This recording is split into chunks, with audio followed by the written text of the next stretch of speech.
Hello friends, নমস্কার। আমাকে আপনারা অনেকেই চেনেন, আমি একজন ট্যারো রিডার।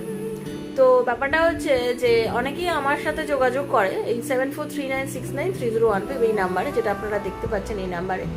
আমি প্রত্যেকেই বলে দিই যে আমি একজন taro card reader, past life regression therapist, healing করি। তো এবার আমাকে অনেকেই জানি না কেন অনেকেই প্রশ্ন করেন প্রথমে গিয়ে, আমার এটা ঠিক হয়ে যাবে তো? আমাকে এটা ঠিক করে দেবেন তো? থার্ড পার্টি থেকে পার্টনারকে নিয়ে এনে দেবেন তো? মানে আমি তাদেরকে বলতে চাই যে ট্যারো কার্ড রিডিং মানে কি? ট্যারো কার্ড হচ্ছে একটা ধরনের প্রেডিকশন, ঠিক আছে? প্রেডিকশন করা।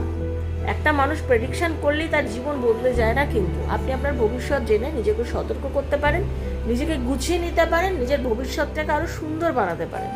কেমন? আর এটাকেই বলা হয় প্রেডিকশন করা। তো যারা ভাবেন যে একটা রিডিং নিলেই আমার জীবন বদলে যাবে, একদমই না। রিডিং নিলেই কারো জীবন বদলে যায় না, সে তার ভবিষ্যৎ সম্বন্ধে জানতে পারে। আশা করি আপনাদের ক্লিয়ারলি বোঝাতে পারলাম। তাহলে এরপরে যদি কেউ আমার থেকে রিডিং নিতে চান, আমার সাথে এই নাম্বারে যোগাযোগ করবেন। ভালো থাকবেন, সুস্থ থাকবেন, দেখা হচ্ছে নেক্সট একটা রিডিংয়ে। ততক্ষণের জন্য হরে কৃষ্ণা, রাধে রাধে।